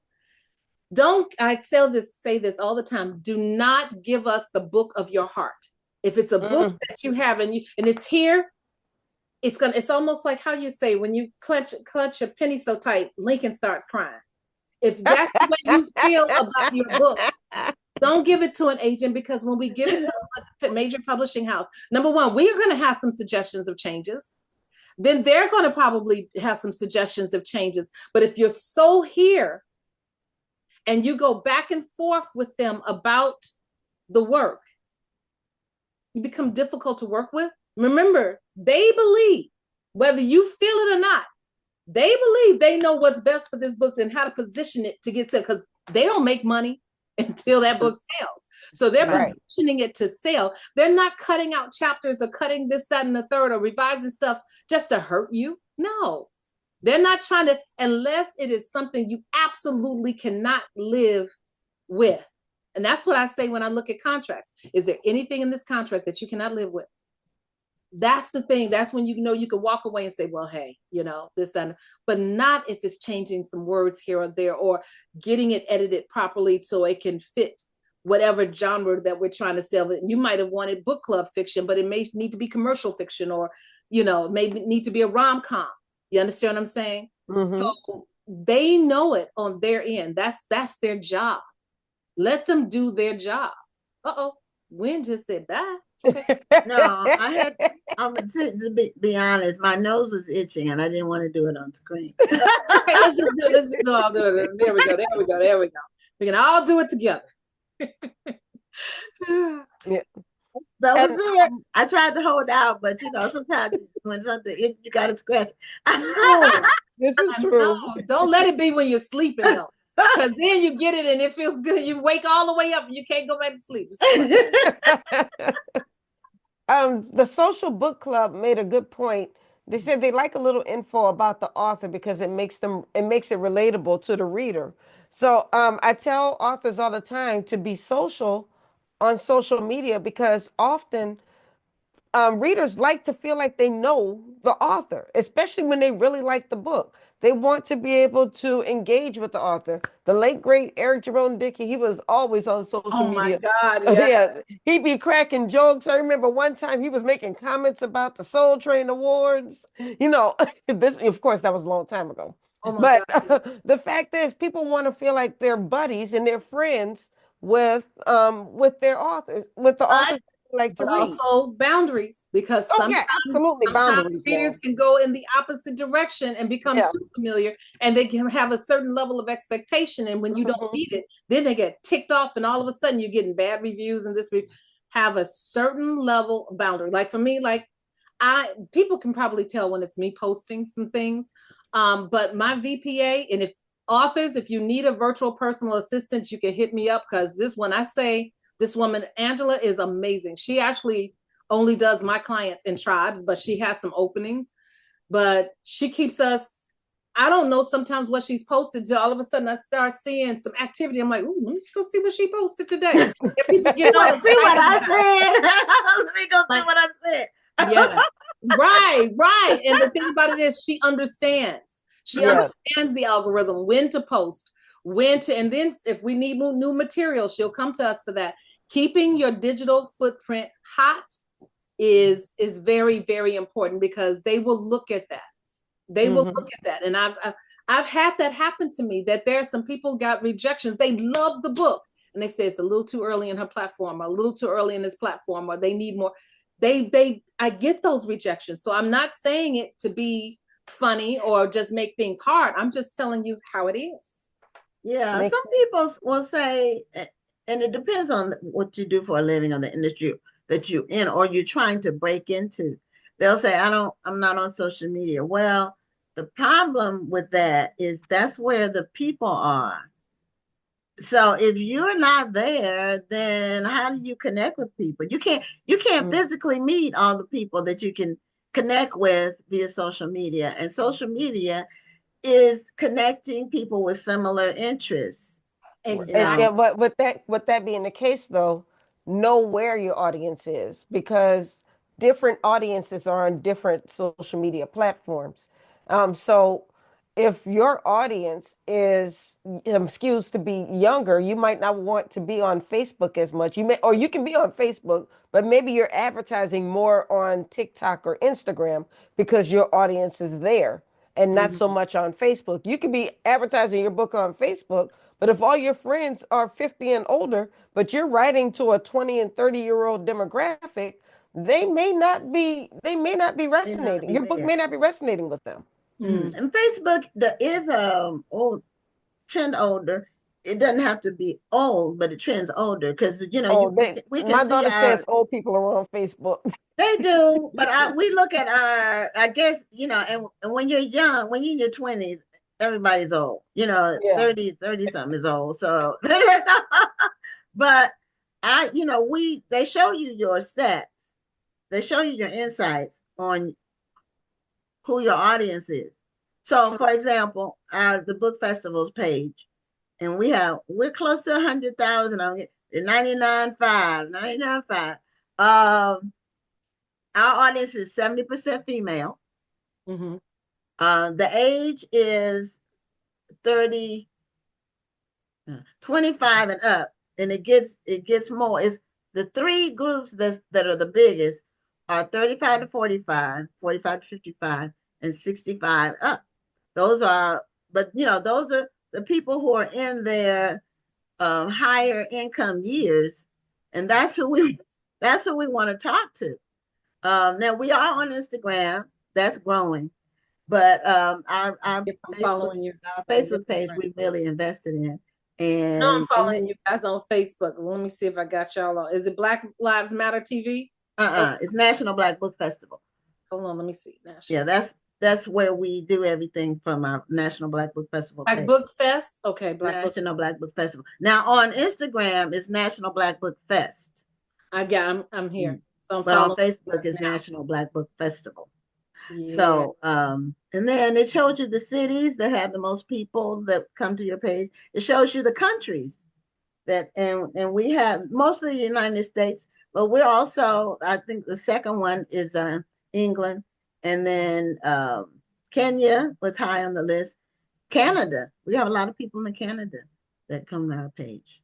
And so but age-wise, we're 35 and up, which we're fine with. But Rhonda is correct. If you are trying to reach a younger audience, they're not going to be on Facebook. My daughter has a Facebook page, but she really only looks at it when I tag her.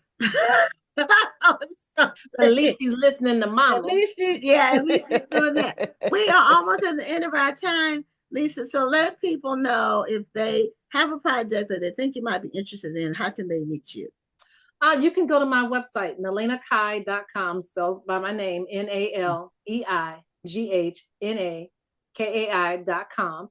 And also join the mailing list. Also, you can also follow me on Instagram, follow my Facebook page.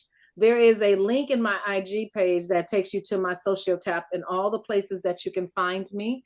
But yeah, I'm also on Query Tracker. So if you go there and don't just hang your hat on one agent. Look to see what other agents that are also searching for what you're writing at this point in time. But be open, be flexible, be diligent. Okay. And this, ladies and gentlemen, is why this lady is going to be one of my guest speakers at the Black History Month Literary Weekend. Yeah. Well, Lissa, thank you so much for being a guest on the show. And we hope you have continued success because you wear a whole bunch of hats, and you're good at all of them. So that's great. Thank you. Okay, have a great evening. Okay, take care. Bye. Okay. Bye now. Bye. Well, we didn't get a chance to do the trivia question because we just didn't. So we will give the book away next week. I didn't even attempt to post it because when you went off, then but I'm not gonna blame it on that. I'm gonna just say we didn't. So next week we'll give away this book and just keep hope alive. So anyway, that's it for this week. We are out. And we'll be back next Tuesday for another edition of Black Authors Matter TV. I'm Gwen Richardson, your host, signing off. And I'm Dr. Rhonda Lawson. Have a wonderful evening and a great week. Thank you for tuning in, and join us next Tuesday at 7 p.m. Central, 8 p.m. Eastern for another edition of Black Authors Matter TV.